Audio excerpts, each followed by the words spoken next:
بسم اللہ الرحمن الرحیم الحمدللہ۔ آج ہمارا 15 پارے کا سبحان الذی کا آغاز ہوا جاتا ہے۔ نحمدہ ونصلی علی رسولہ الکریم، اما بعد، ونعوذ باللہ من الشیطان الرجیم، بسم اللہ الرحمن الرحیم۔ اللہم صلی وسلم علی سیدنا محمد النبی الامی وآلہ وصحبہ اجمعین۔ رب اشرح لی صدری ویسر لی امری واحلل عقدۃ من لسانی یفقہوا قولی۔ رب زدنی علما، رب یسر ولا تعسر وتمم بالخیر، آمین یا ربنا آمین۔ پارہ 15 شروع کرنے سے پہلے 14ویں پارے میں سے کچھ اہم نکات ہیں جو میں آپ کو بتانا چاہ رہی تھی۔ نمبر 1 تو یہ کہ اس اخلاص کے ذریعے انسان شیطان کی چالوں سے بچ جاتا ہے۔ ویسے تو ہم نے بہت ساری باتیں ایسی پڑھی ہیں جو 14ویں پارے میں ہمارے لیے سبق تھا سیکھنے کے لیے، اور اس میں ہم نے یہ بھی چیز پڑھی ہے ایک اور کہ مومن کی مثال شہد کی مکھی کی طرح ہے جو پاکیزہ رس لیتی ہے۔ تکبر تمام برائیوں کی جڑ ہے۔ اللہ سبحانہ وتعالیٰ کی پہچان انسان کو اس قابل کر دیتی ہے کہ وہ بہت سی مشکلات سہ جاتا ہے، کیونکہ وہ جانتا ہے کہ میرے رب نے میرے ہر حال سے میرا رب میرا واقف ہے، میرے رب کو سب کچھ پتا ہے۔ اللہ کی مدد حاصل کرنے کے لیے، اس کا ساتھ پانے کے لیے احسان اور تقوی کی روش، صبر کا طریقہ اختیار کرنا چاہیے۔ دنیا کی طرف زیادہ جھکاؤ انسان کو آخرت سے غافل کر دیتا ہے۔ پارہ 15 میں ہم انشاءاللہ تعالیٰ پڑھیں گے کہ قرآن مجید قبر کے عذاب سے حفاظت کا ذریعہ ہے۔ ابو ہریرہ رضی اللہ تعالیٰ عنہ بیان کرتے ہیں کہ آدمی کو جب اس کی قبر میں لایا جاتا ہے تو فرشتہ اس کے سر کی طرف سے آتا ہے، یعنی عذاب کے لیے، تو تلاوت قرآن اسے روک دیتی ہے۔ جب فرشتہ اس کے سامنے سے آتا ہے تو صدقہ اسے دھکیل دیتا ہے، اور جب اس کے پاؤں کی طرف سے آتا ہے تو مساجد کی طرف چل کر جانا اسے دور کر دیتا ہے، یعنی انسان پاؤں سے جب نیکی کے کاموں کی طرف چل کر جاتا ہے تو وہ نیکیاں اسے اس کی برائیوں کی سزا سے ہٹا دیتی ہیں۔ قیامت کے دن قرآن مجید انسان کی شکل میں آئے گا۔ ابن بریدہ رضی اللہ تعالی عنہ اپنے والد سے روایت کرتے ہیں، وہ کہتے ہیں کہ رسول اللہ صلی اللہ علیہ وآلہ وسلم نے فرمایا، قیامت کے دن قرآن ایسے مرد کی شکل میں آئے گا جس کے بال سفید ہوں گے، جس کا رنگ اڑا ہوا ہوگا، تو وہ اپنے پڑھنے والے سے کہے گا، میں وہی ہوں جس نے تجھے رات کو بیدار رکھا، جسے تراویح وغیرہ پڑھنے میں اور دن میں تجھے پیاسا رکھا، کیونکہ تلاوت کرتے وقت انسان کو پیاس بھی لگتی ہے۔ اسے حاکم نے روایت کیا ہے۔ قیامت کے دن قرآن مجید سفارشی بن کر آئے گا۔ ابو امامہ باہلی رضی اللہ تعالی عنہ سے مروی ہے، وہ کہتے ہیں کہ میں نے رسول اللہ صلی اللہ علیہ وآلہ وسلم کو فرماتے ہوئے سنا، قرآن کی تلاوت کرو، بلا شبہ قیامت کے دن یہ اپنے ساتھیوں کی سفارش کے لیے آئے گا۔ یعنی جو لوگ دنیا میں قرآن پڑھتے ہیں، قیامت کے دن وہ ان کی سفارش کرے گا۔ ہم انشاءاللہ تعالیٰ سورہ بنی اسرائیل کا آغاز کریں گے۔ آیت نمبر 1 میں ہم پڑھیں گے، جس کا آغاز ہوتا ہے سبحان الذی سے، کہ اللہ پاک ہے۔ یعنی سننے والوں کو ایک عجیب و غریب خبر ملے گی کہ جس کو وہ حیرانی سے سنیں گے، لیکن حقیقت یہ ہے کہ جو چیزیں لوگوں کے لیے مشکل ہیں، اللہ سبحانہ وتعالیٰ کے لیے وہ کچھ بھی مشکل نہیں ہے۔ ویسے بھی جس بارے میں اب گفتگو کی جائے گی وہ بہت ہی اہم بات ہے۔ کیا ہے وہ اہم بات؟ وہ ذات جو اپنے بندے کو لے گئی راتوں رات مسجد الحرام مکہ سے مسجد اقصیٰ یعنی فلسطین یروشلم کی طرف۔ اس میں معراج کا واقعہ بھی بیان ہو رہا ہے۔ یہ سورت مکی ہے، اسے سورہ اسراء بھی کہتے ہیں، اس لیے کہ اس میں نبی کریم صلی اللہ علیہ وآلہ وسلم کے اسراء رات کو مسجد اقصیٰ لے جانے کا ذکر ہے۔ صحیح بخاری میں ہے، حضرت عبداللہ بن مسعود رضی اللہ تعالی عنہ فرماتے ہیں کہ سورہ کہف، سورہ مریم اور سورہ بنی اسرائیل یہ اطاق اول میں سے ہیں اور میرے طلات میں سے ہیں۔ اسے صحیح بخاری نے روایت کیا ہے۔ طالت بھی جو ہے یہ بھی قدیم مال کو کہتے ہیں، اس میں سے کہا گیا، حضور صلی اللہ علیہ وسلم نے اس کو اپنا طالت کہا ہے، یعنی قدیم مال میں سے کہا گیا ہے۔ مطلب یہ ہے کہ یہ صورتیں ان قدیم صورتوں میں سے ہیں جو مکے میں اول نازل ہوئیں اور میرے قدیم حفظ کردہ ہیں۔ رسول اللہ صلی اللہ علیہ وآلہ وسلم نے فرمایا، ہر رات کو حضرت نبی کریم صلی اللہ علیہ وآلہ وسلم سورہ بنی اسرائیل اور سورہ زمر کی تلاوت فرمایا کرتے تھے۔ اسے مسند احمد نے روایت کیا ہے۔ سبحانہ سے آغاز ہوتا ہے سورت کا، یعنی کہ اللہ سبحانہ وتعالیٰ کی پاکی بیان کی جا رہی ہے۔ یہ مکی صورت ہے اور اس کے 12 رکوع 111 آیات ہیں۔ اعوذ باللہ من الشیطان الرجیم، بسم اللہ الرحمن الرحیم، سبحان الذي أسرى بعبده ليلا من المسجد الحرام إلى المسجد الأقصى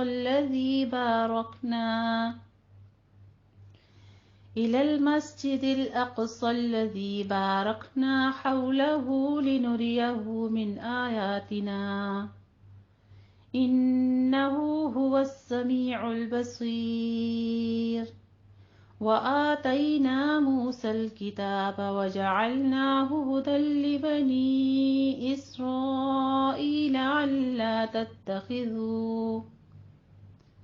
ألا تتخذوا من دوني وكيلا ذرية من حملنا مع نوح إنه كان عبدا شكورا۔ بسم اللہ الرحمن الرحیم۔ سبحان الذی، پاک ہے وہ اللہ جو اپنے بندے کو رات کے ایک حصے میں مسجد حرام سے مسجد اقصی تک لے گیا، جس کے ماحول کو ہم نے برکت دی ہے تاکہ ہم اسے اپنی کچھ نشانیاں دکھائیں۔ بے شک وہی خوب سننے والا، خوب دیکھنے والا ہے۔ اور ہم نے موسیٰ علیہ السلام کو کتاب تورات دی اور ہم نے اسے بنی اسرائیل کے لیے ہدایت بنایا اور انہیں حکم دیا کہ تم میرے سوا کسی کارساز کو نہ ٹھہراؤ۔ اے ان لوگوں کی اولاد جنہیں ہم نے نوح کے ساتھ کشتی میں سوار کیا تھا، بے شک وہ شکر گزار بندہ تھا۔ اور ہم نے بنی اسرائیل کو کتاب تورات دی، اس میں فیصلہ سنا دیا کہ تم زمین میں دوبارہ ضرور فساد کرو گے اور ضرور بہت بڑی سرکشی کرو گے۔ پھر جب دونوں میں سے پہلا وعدہ آیا تو ہم نے تم پر اپنے سخت جنگجو بندے بھیج دیے، چنانچہ وہ فساد انگیزی کے لیے شہروں کے درمیان گھس پھیل گئے اور یہ وعدہ پورا کیا ہوا تھا۔ پھر ہم نے پھیر کر تمہیں ان پر غلبہ دیا اور تمہیں مال اور بیٹوں کے ساتھ مدد دی اور ہم نے تمہیں نفری میں خوب زیادہ کر دیا۔ اگر تم بھلائی کرو گے تو اپنے ہی نفس کے لیے کرو گے۔ بار بار قرآن مجید میں آتا ہے کہ اللہ سبحانہ تعالیٰ صبر کرنے والوں کے ساتھ ہے اور محسنین کو پسند فرماتے ہیں، تو اس کی وجہ کیا ہے؟ یہاں پر ہمیں اس کی تفسیر ملتی ہے کہ انسان اپنے لیے کرتا ہے، چاہے وہ نیکی کرے یا برائی کرے، جو بھی کرے گا اس کا اپنے نفس کے لیے ہوتا ہے۔ اگر تم بھلائی کرو گے تو اپنے ہی نفس کے لیے کرو گے اور اگر برائی کرو گے تو وہ بھی اسی کے لیے ہوگی۔ پھر جب آخری بار کا وعدہ آیا تو ایک اور قوم تم پر غالب آئی تاکہ وہ تمہارے چہرے بگاڑ دے اور مسجد اقصی میں داخل ہو جائے جیسے پہلی بار اس میں داخل ہوئے تھے، اور تاکہ وہ جس پر غلبہ پائے اسے یکسر تباہ کر دے۔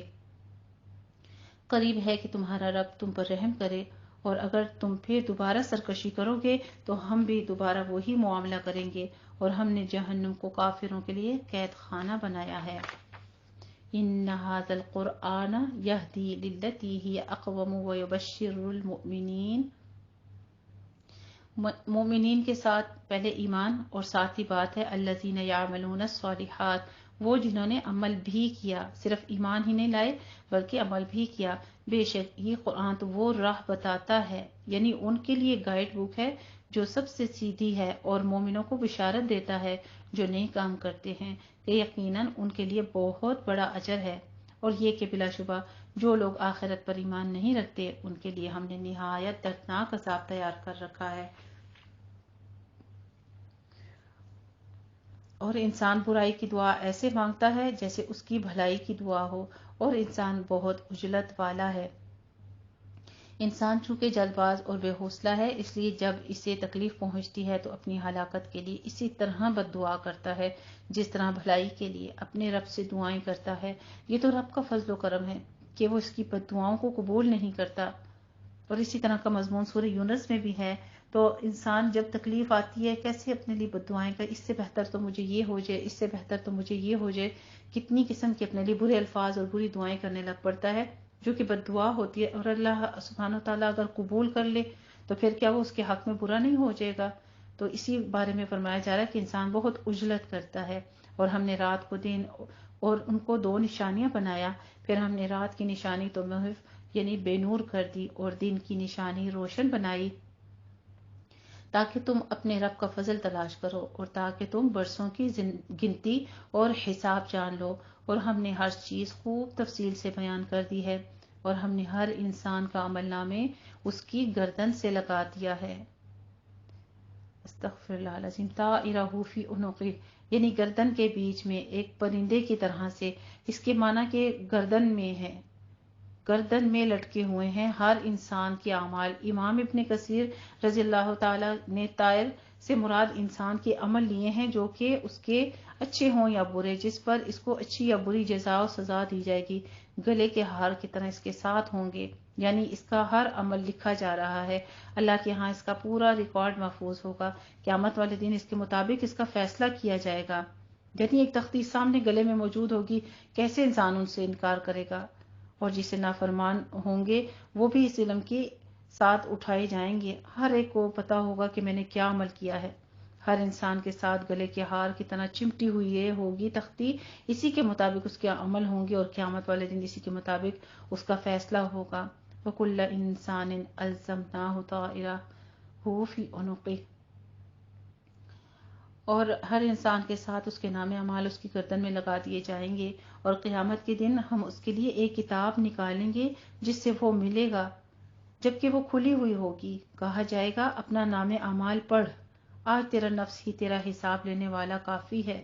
جس نے ہدایت پائی تو بس وہ اپنے نفس کے لیے ہدایت پاتا ہے، اور جو گمراہ ہوا تو بس وہ اپنے نفس ہی پر گمراہ ہوتا ہے۔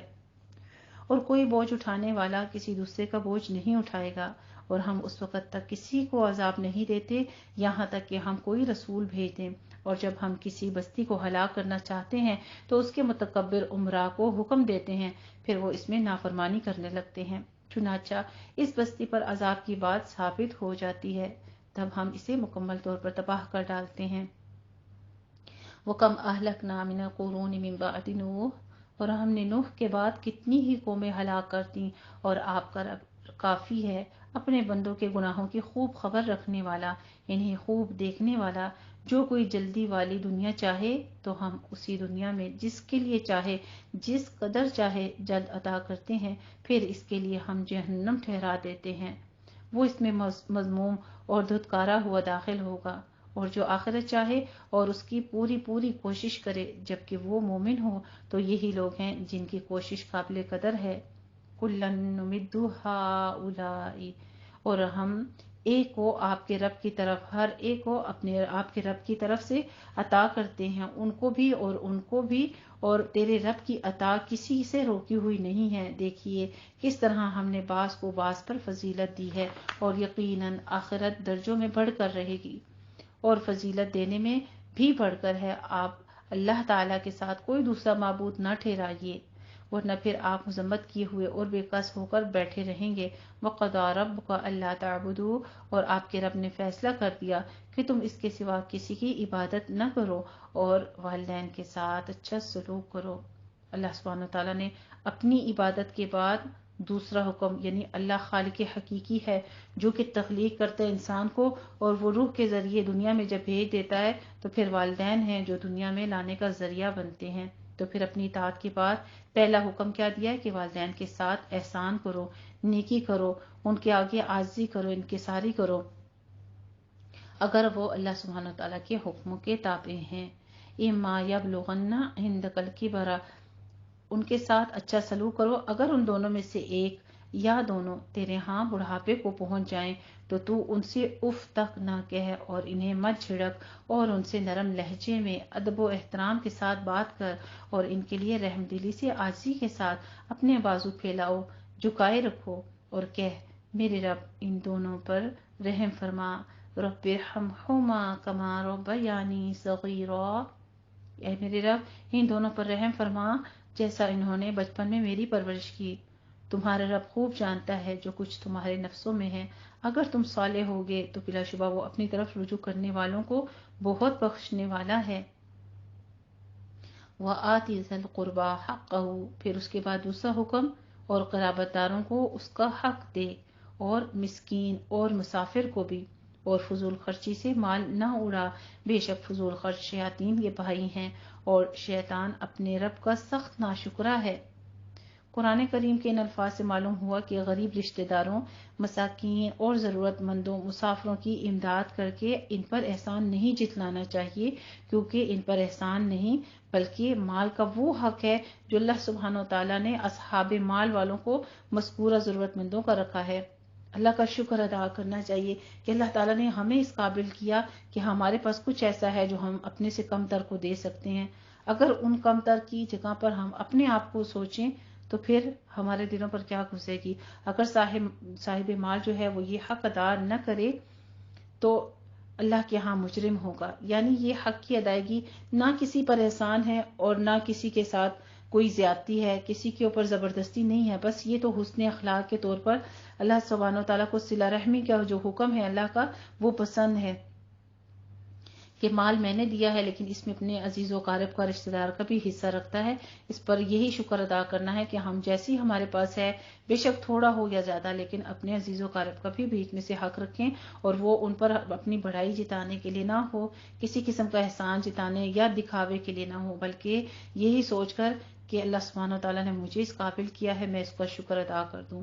یہ اپنے اوپر ایک قرض ہے، بلکہ اب ہم نے کل بھی پڑھا تھا زکوٰۃ کے بارے میں، تو وہ یہی کہ زکوٰۃ کیا ہے، اپنے مال میں سے جو انسان میل کو چیل ہوتا ہے، جو ایکسٹرا چیز ہوتی ہے وہ دیتا ہے، تو زکوٰۃ پھر مستحقین تک پہنچا دینی چاہیے تاکہ ہمارے نفس کا تزکیہ ہو جائے، ہمارا جسم ہلکا ہو جائے۔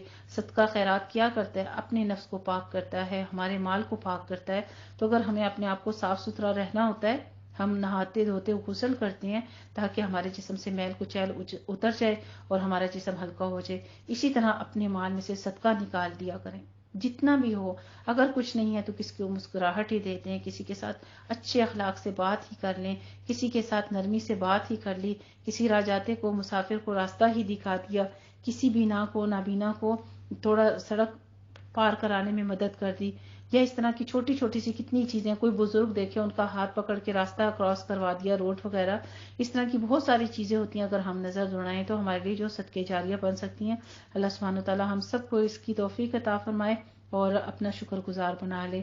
وَإِمَّا تُعْرِضَنَّ عَنْهُمُ ابْتِغَاءَ رَحْمَةٍ مِّن رَبِّكَ، اور اگر تو اپنے رب کی رحمت تلاش کرنے کے لیے جس کی تو امید رکھتا ہے تو ان عزیز و اقارب سے اعراض ہی کرے تو ان سے ایسی بات کے جس میں آسانی ہو، یعنی نرمی ہو۔ قولا میسورا کہا گیا ہے وہ بات کہ یعنی جو نرمی کے ساتھ ہو۔ وَلَا تَجْعَلْ يَدَكَ مَغْلُولَةً، اور اپنا ہاتھ اپنی گردن کے ساتھ بندھا ہوا نہ رکھ اور نہ اسے پوری طرح کھول دے کہ پھر ملامت زدہ تھکا ہارا ہو کر بیٹھ رہے۔ بلا شبہ آپ کا رب جس کے لیے چاہے رزق کھول دیتا ہے اور تنگ بھی کر دیتا ہے، بے شک وہ اپنے بندوں کی خوب خبر رکھنے والا، خوب دیکھنے والا ہے۔ سبحان اللہ۔ اللہ سبحانہ تعالیٰ کے خوبصورت نام و صفات خبیرا بصیرا بیان کیے گئے ہیں۔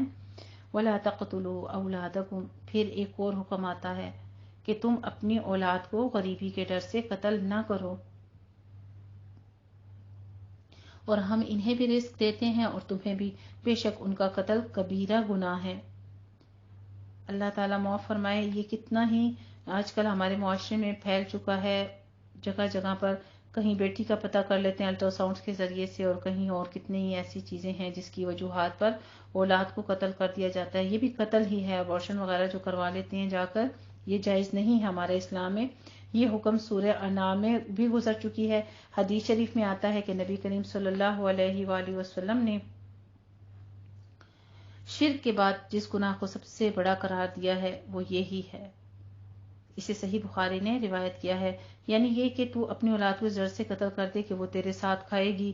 آج کل قتل اولاد کی ایک دوسری شکل کا گناہ نہایت منظم طریقے سے اور خاندانی منصوبہ بندی کی حسین عنوان سے پوری دنیا میں ہو رہا ہے، اور مرد حضرات بہتر تعلیم و تربیت کے نام پر اور خواتین اپنے حسن کو برقرار رکھنے کے لیے اس جرم کا ارتکاب بھی کر رہے ہیں۔ اللہ تعالیٰ معاف فرمائے، اور اللہ تعالیٰ سے دعا بھی کرنی چاہیے کہ اس قسم کے اس کو بھی اسلام میں زنا چونکہ بہت ہی بڑا جرم ہے، اتنا بڑا کہ کوئی شادی شدہ مرد یا عورت اس کا ارتکاب کر لے پھر شرعی طریقے سے جرم ثابت ہو جائے تو اسے اسلامی معاشرے میں زندہ رہنے کا ہی حق نہیں ہے۔ تو کتنے لوگ ایسے بھی ہیں کہ جو جانوں کو قتل کر رہے ہیں حرام طریقے سے، جب ان کے حمل ٹھہر جاتے ہیں تو وہ پھر ان کو اولادوں کو، تو یہاں پہ کتنا واضح طور پر کہا جا رہا ہے کہ یہ خطأً کبیرہ ہے۔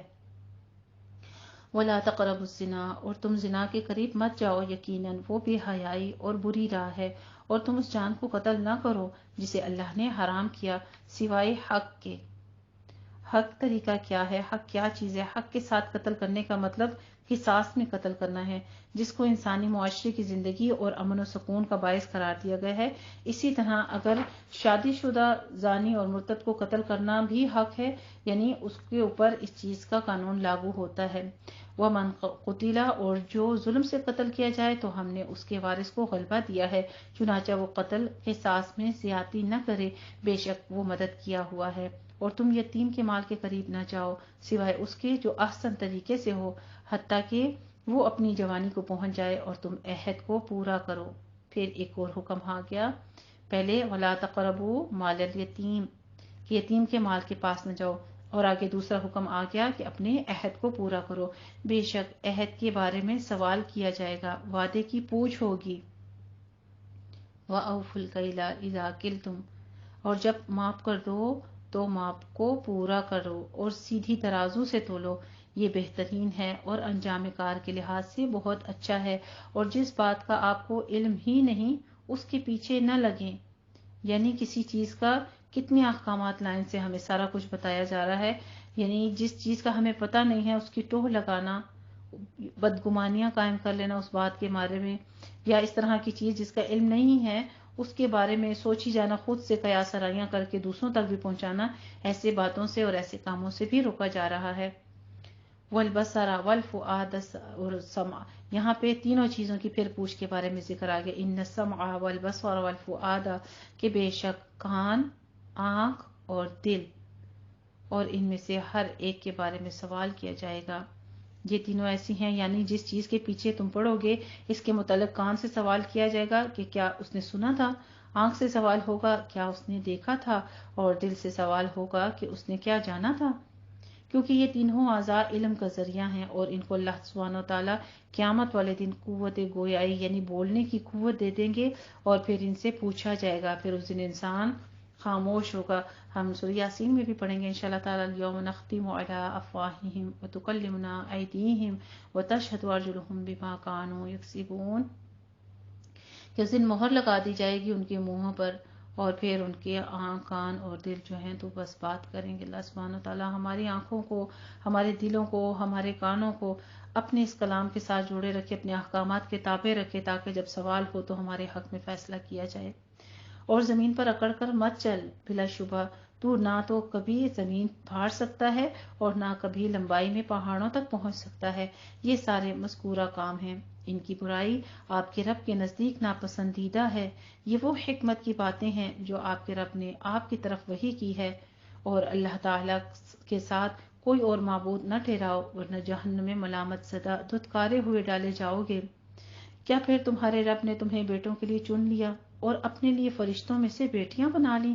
بلا شبہ بہت بڑی نازیبا اور خطرناک بات کہتے ہو، اور ہم نے اس قرآن میں پھیر پھیر کر حقائق کو بیان کیا ہے تاکہ وہ نصیحت پکڑیں، لیکن یہ چیز ان کو نفرت ہی میں زیادہ کرتی ہے۔ تو یہ بھی منافق کی نشانی بتائی جاتی ہے کہ منافق کو مزید دل میں تنگی آ جاتی ہے اور وہ نفرت کرنا شروع ہو جاتا ہے اللہ کے حکموں سے، اور مزید انکار کی طرف دوڑ جاتا ہے۔ اور مومن کی پہچان بتائی ہے کہ مومن کا دل ڈر جاتا ہے اور اس کا ایمان اور بڑھ جاتا ہے، اور وہ عمل صالح کر کے تقوی کی زندگی اختیار کر لیتا ہے اور اللہ کی قربت پا لیتا ہے۔ قل لو کان معہ آلہۃ کما یقولون، کہہ دیجئے اگر اس کے ساتھ اور معبود ہوتے جیسا کہ وہ مشرک کہتے ہیں تو وہ صاحب عرش اللہ تک پہنچنے کے لیے ضرور کوئی اور راہ تلاش کرتے.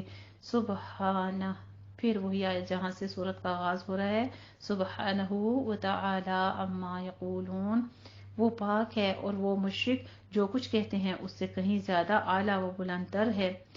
ساتوں آسمان اور زمین اور جو مخلوق ان میں ہے اس اللہ کی تسبیح کرتے ہیں، اور کوئی چیز ایسی نہیں جو اس کی حمد کے ساتھ تسبیح نہ کرتی ہو. وَلَٰكِن لَا تَفْقَهُونَ تَسْبِيحَهُمْ، لیکن تم ان کی تسبیح کو نہیں سمجھتے، بے شک وہ نہایت حوصلے والا بہت بخشنے والا ہے. سبحان اللہ. اللہ سبحانہ تعالیٰ کی خوبصورت نام و صفات حلیماً غفورا بیان کی جا رہی ہیں، اور کتنی خوبصورت طریقے سے پیچھے ساری باتیں تاکید کر کے سارے احکامات فرما کے پھر بھی اللہ سبحانہ تعالیٰ کتنا نرم دل، حوصلے والا، کتنا برداشت کرنے والا ہے کہ وہ بخشتا جاتا ہے. اتنی نافرمانیوں کے باوجود بھی وہ غفورا، حلیم بھی اور غفور بھی، کہ پھر بھی حوصلے سے کام. ہمارے اندر کتنا حوصلہ ہے، جب ہماری کوئی حق میں کمی کرتا ہے یا کسی بات کو نہیں مانتا تو ہمارا ری ایکشن کیا ہوتا ہے، ہم فوراً کتنا ہائپر ہو جاتے ہیں، غصہ، غضب اور ڈانٹ ڈپٹ شروع کر دیتے ہیں. لیکن اللہ سبحانہ تعالیٰ اپنے نام کے ساتھ حلیم کے ساتھ ہی فرماتے ہیں کہ وہ بہت بڑا بخشنے والا ہے. اور جب قرآن پڑھتے ہیں تو ہم آپ کے اور ان لوگوں کے درمیان جو آخرت پر ایمان نہیں لاتے ایک مخفی پردہ ڈال دیتے ہیں، اور ہم ان کے دلوں پر پردہ ڈال رکھے ہیں اور اس سے کہ وہ اس کو سمجھیں. یعنی ان کے دلوں پر ایسا غلاف سا چڑھ جاتا ہے کہ جب آپ ان کے سامنے تلاوت کریں بھی تو وہ آنکھیں بند کر لیتے ہیں، کھلی آنکھوں سے، بالکل ان کو حقیقت نظر نہیں آتی، اپنے کانوں کو بند کر لیتے ہیں، اپنے دلوں کو بالکل ایسے جیسے غلاف کے اندر ہوں، آئیں یفقہوہ، اور ان کے کانوں میں گرانی ڈال دیتے ہیں. یعنی ان پر وہ کلام جو ہے بوجھل گزرتا ہے، پھر وہ سنتے ہی نہیں اس کو. اور جب آپ قرآن میں اپنے اکیلے رب کا ذکر کرتے ہیں تو وہ نفرت سے اپنی پیٹوں کے بل پھر جاتے ہیں.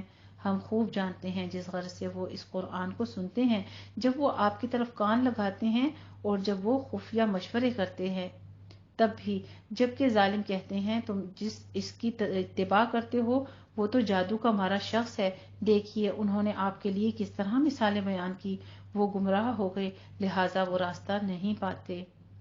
اور انہوں نے کہا کیا جب ہم ہڈیاں اور چورا ہو جائیں گی تو کیا ہم دوبارہ از سر نو پیدا کر کے اٹھائے جانے والے ہیں؟ کہیے تم پتھر یا لوہا ہو جاؤ یا کوئی مخلوق تمہارے سینوں میں بڑی معلوم ہوتی ہو. پھر وہ کہیں گے کون ہمیں دوبارہ لوٹائے پیدا کرے گا؟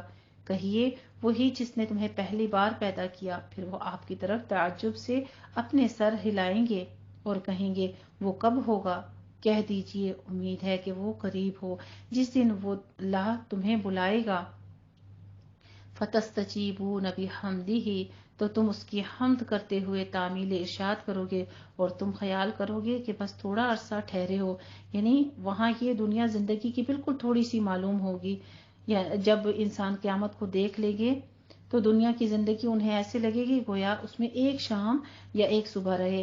اسی مضمون کو دیگر مقامات پر بھی بیان کیا گیا ہے، سورہ طٰہٰ میں، سورہ روم میں، سورہ مومنون میں اور سورہ نازیات میں بھی. کے پاس کہتے ہیں کہ پہلا نفخہ ہوگا تو سب مردے قبروں میں زندہ ہو جائیں گے، پھر دوسرے نفخے میں میدان حشر میں حساب کتاب کے لیے اکٹھے ہوں گے. دونوں نفخوں کے درمیان 40 سال کا فاصلہ ہوگا اور اس فاصلے میں انہیں کوئی عذاب نہیں دیا جائے گا. وہ سو جائیں گے، دوسرے نفخے پر اٹھیں گے تو کہیں گے افسوس ہمیں ہماری خوابگاہوں سے کس نے اٹھایا. یاسین شریف میں بھی آتا ہے کہ پہلی بات جو ہے وہ اسی طرح سے افسوس کریں گے. اللہ سبحانہ تعالیٰ ہمیں اس افسردہ زندگی سے پناہ میں رکھے اور ان چہروں کے ساتھ اٹھائے جو پر رونق اور روشن چہروں کے ساتھ اٹھیں گے کیونکہ ان کے دل مطمئن ہوں گے. آمین یا ربنا آمین. الحمدللہ اس کے ساتھ ہی ہمارا پہلا ربع مکمل ہوتا ہے. جزاک اللہ.